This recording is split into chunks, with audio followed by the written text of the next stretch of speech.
બાપુ સમજવા જેવા શબ્દો છે. માણસ છે ને, માણસ એ એક પ્રકારની દુકાન છે અને એની જીભ છે ને એ આ દુકાનનું તાળું છે. જ્યારે તાળું ખુલે ને ત્યારે ખબર પડે છે કે આ દુકાન સોનાની છે કે કોલસાની છે. એટલે કે માણસ જ્યારે બોલે છે ને ત્યારે એના બોલેલા શબ્દો ઉપરથી ખબર પડે છે કે આ માણસમાં કેટલી ખાનદાની છે. એના બોલેલા એક એક શબ્દો એના સ્વભાવનું આંકલન કરતા હોય છે.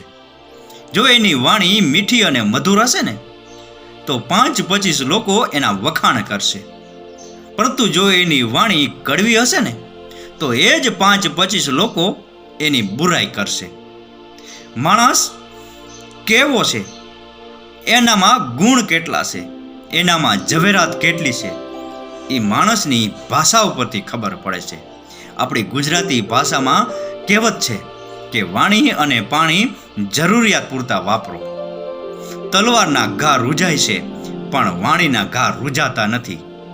એટલે જ કહું છું કે જે પણ શબ્દો બોલો એ મીઠા, મધુર અને માનવાચક શબ્દો બોલો. રાકેશ ગીરીના આ શબ્દો સમજાઈને વંદન. આપનો દિવસ શુભ રહે. મહાદેવ હર.